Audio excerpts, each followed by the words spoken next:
Army units continue to chase Al-Qaeda terrorists in Aleppo and Damascus countryside.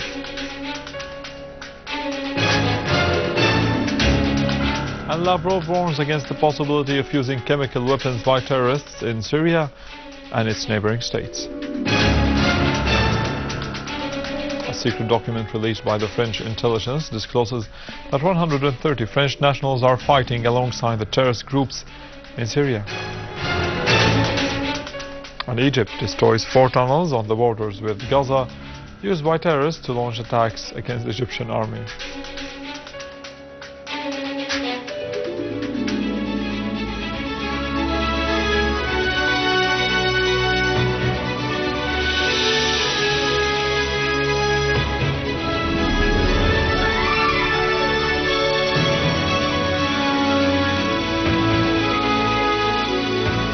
Good afternoon, this is news in English from the Syrian Arab television in Damascus. A secret document released by the French intelligence agency unveiled that 130 French nationals are participating in the fighting alongside the armed terrorist groups in Syria under the name of jihad. The Central Administration of the French Domestic Intelligence said in a statement broadcast by RTL French channel that the number of French jihadists engaged in what they call the holy war over the Syrian territories continues to rise, reaching 400 persons since the beginning of the crisis in Syria. Some of them were killed and others left the country later on.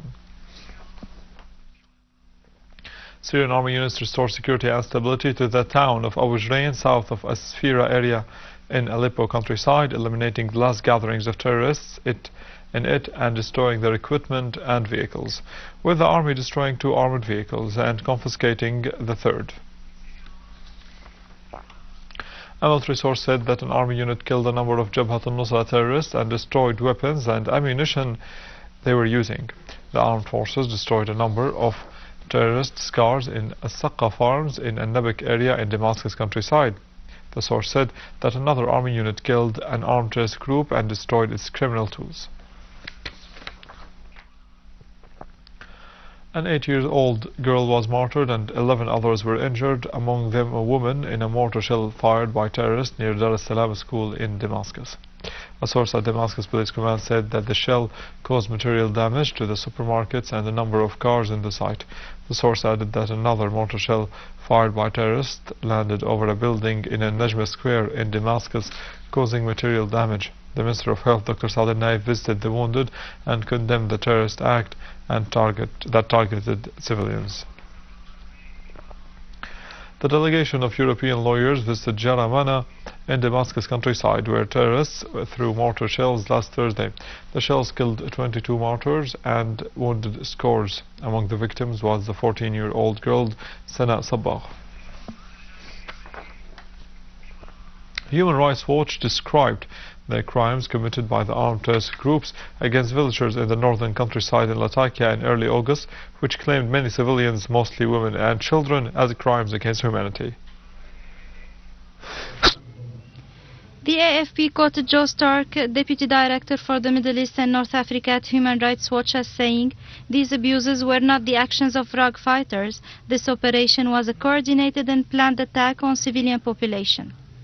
A 105-page report of Human Rights Watch issued yesterday reviewed the crimes against the villages perpetrated by armed opposition based on an investigation conducted during a visit to the area in which 35 witnesses were interviewed.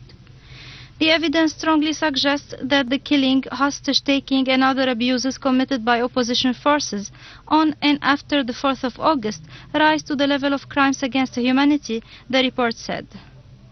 Human Rights Watch said at least 67 slain by the opposition groups were killed at close range or while trying to flee. 8 survivors and witnesses described how opposition forces executed residents and opened fire on civilians, sometimes killing or attempting to kill entire families who were either in their homes unarmed or fleeing the attack, and at other times killing adult male family members and holding the female relatives and children hostage, the report added. Human Rights Watch said about 20 opposition groups took part in the crimes and that 5 were involved in the attacks on civilians: Jabhat al-Nusra, the Islamic State of Iraq and al-Sham, both affiliated to Al-Qaeda, جيش المهاجرين والأنصار أحرار الشام and Sukur allies. Egyptian armed forces have destroyed 4 big tunnels along the border with the Gaza Strip that were used by terrorists to carry out terrorist attacks against the Egyptian army, which claimed the lives of scores of Egyptian officers and soldiers. The operation came following many terrorist attacks, the last of which targeted an armed tank of the Egyptian army with 2 explosive devices, claiming the lives of an officer and wounding other 8. A delegation comprising heads of Syrian churches' visit to Russia concluded.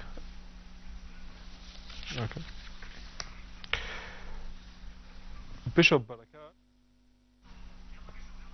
Barakat stressed that the evil that came to Syria from abroad and the Western sanctions imposed on the country affect all the Syrian people. In a press conference yesterday, Bishop Barakat said that there cannot be a specific area for the Christians in Syria and other areas for other religions, adding that Syrians know no discrimination among persons.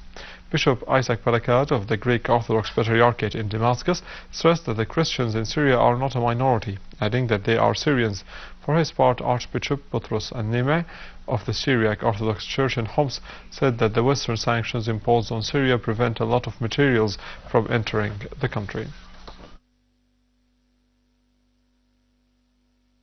Russian Foreign Minister Sergei Lavrov announced that Russia and Kuwait have identical stances on the call for holding an international conference on Syria and support for the international resolution on the chemical weapons in Syria. During a joint press conference with his Kuwaiti counterpart Sabah Khalid al-Hamad al-Sabah held in Moscow, Lavrov warned of any provocations aimed to foil the process of implementing the resolution on the chemical weapons in Syria, adding that Russia and Kuwait called for convening the international conference in Syria without preconditions to achieve the goal of implementing the agreements reached in the first Geneva conference of June 30 of last year. He called upon all international players and Syria's neighboring countries and those with an influential role to work to make the conference a success. For his part, Kuwaiti Foreign Minister voiced his country's support for a political solution in Syria and the need to launch a political process and hold Geneva II conference as soon as possible and with all the details agreed upon. The Organization for the Prohibition of Chemical Weapons, OPCW, was awarded the Nobel Peace Prize. OPCW Director General Ahmed Ozomko expressed hope that the prize would help the states possessing chemical weapons to eliminate them. The OPCW was formed in 1997 to enforce the Chemical Weapons Convention. The Chemical Weapons Convention team, currently working in Syria, continued its operations, dismantling a number of chemical weapons. Meanwhile, the Security Council agreed on establishing a joint team from the United Nations and the OPCW tasked with dismantling chemical weapons in Syria. A letter sanctioning this team will be sent to the United Nations Secretary General Ban Ki-moon by permanent representatives of Azerbaijan to the United Nations Aksin Mehdiyev, as per Ki-moon's own suggestion in a recent report. Lots of team members of the Security Council greenlit this letter rather than issue a resolution in order to save time.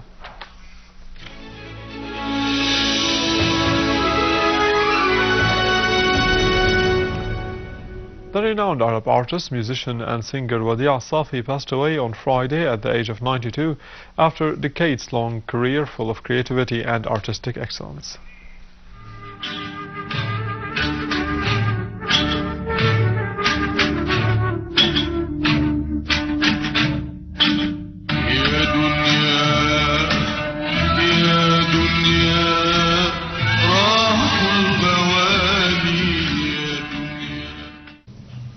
The Lebanese National News Agency said that Al-Safi suffered from health complications while he was at the house of his son in the town of Mansouriya in East Beirut.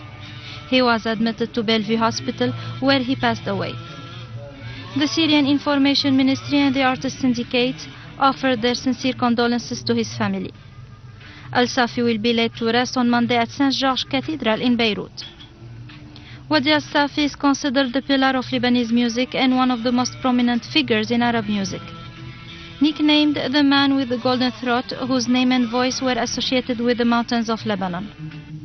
Al-Safi had a unique love for Syria and Syrians, often saying that the peoples of Lebanon and Syria are one, composing and performing 2 songs for Syria as a salute for its sponsorship of art and artists. Wadi Al-Safi was born Wadi Francis on November 1, 1921 in the village of Niha in Al-Shuf area.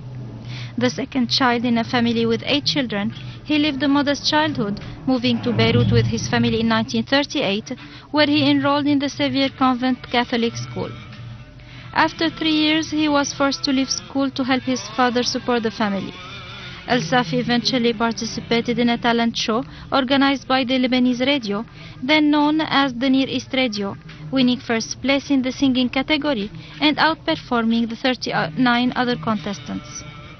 Al-Safi traveled to work in Egypt in 1944 and to Latin America in 1947, where he stayed for 3 years, returning to Lebanon later, where he issued his single Walau from one of the movies he appeared in, making a landmark in his career. In the following years, Al-Safi became the undisputed king of singing in Lebanon and the Arab world. In 1990, Al-Safi underwent open heart surgery, yet he continued to compose, sing and perform in Lebanon and abroad, and continued to cooperate with Arab and foreign artists. Al-Safi was awarded several honors, including the National Order of the Sidr, which was awarded to him by former Lebanese President Emile Lahoud.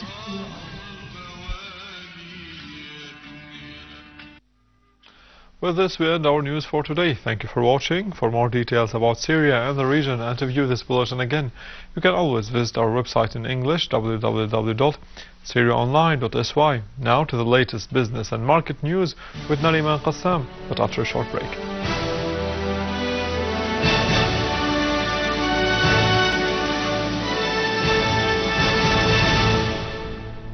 Ladies and gentlemen, good afternoon. As part of the efforts to curb black market currency dealings and speculation, the Criminal Security Department in Damascus arrested Hamdi Al-Khatib, a notorious black market foreign currency trader and smuggler, catching him in act. More in the following. In confessions broadcast yesterday by the Syrian television, Al-Khatib said he had been trading in foreign currency in the black market for 6 years, operating from an office in Al-Harika area until he was forced to relocate to a closed store in the same area to evade the authorities. Al-Khatib named some other black market traders he dealt with, including Kamal Yunus and Mahmoud Darwish, adding that he also dealt with Al-Jaja Exchange Company, which was a licensed company using black market prices with the full complicity of the company. He said that he sent money orders to Jordan and Lebanon illegally through Yunus and Darwish, dealing with Fawaz Basatne and Mu'min Marayati in Jordan, and with Jamal Basatne and Plaza Company in Lebanon, employing these accomplices to send funds to these countries to avoid detection by the authorities. Al-Khatib was caught red-handed in his office with sums in Syrian pounds, US dollars and Saudi riyals by the Criminal Security Department and a team from the central bank, and he confessed to his crimes on the spot. Syria's central bank has announced that it would hold a public session next Tuesday to sell $20 million to licensed institutions for exchanging currencies to be sold later to the public in line with regulations in effect. This session comes within the framework of continuous intervention carried out by Syria's central bank to maintain stability of exchange rate to the Syrian pound. Director of Department of Studies and Awareness at Damascus Equities Market, Mr. Osama Hassan, has asserted that 700 new investors have entered the market since the beginning of this year as a result of confidence in the performance of the market and the use of new investment tools that guarantee more revenues.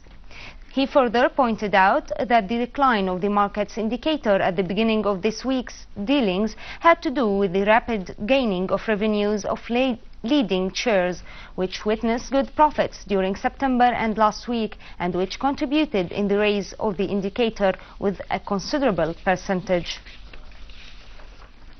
Al-Hasaka branch of the establishment of cereals has guaranteed about 23 billion Syrian pounds to the farmers to buy the needed amounts of wheat and barley for this year.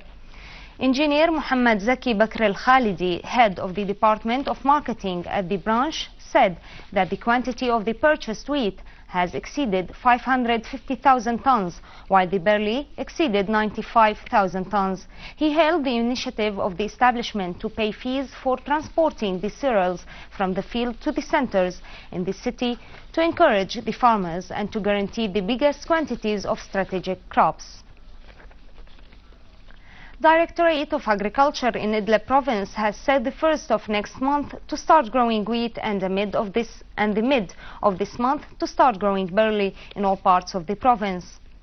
Assistant Director of Agriculture, Engineer Muhammad Noor Tako, said that the total space area to be planted is estimated at about 70,000 hectares, pointing out that granting licenses is carried out easily through facilitating measures. He expected the percentage of planted wheat for this year to exceed expectations due to less costs in terms of irrigation.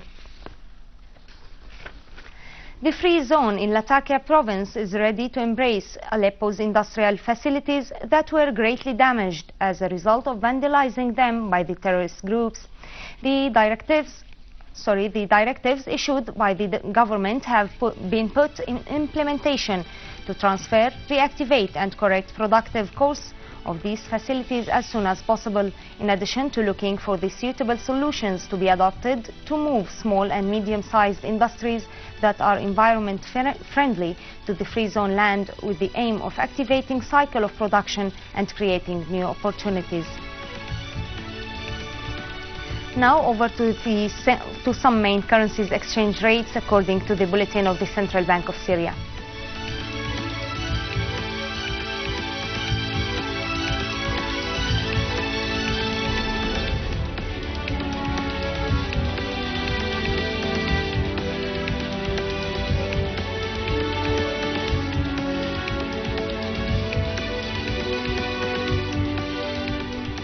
Ladies and gentlemen, this was our economic news for today. Thank you for watching. Goodbye.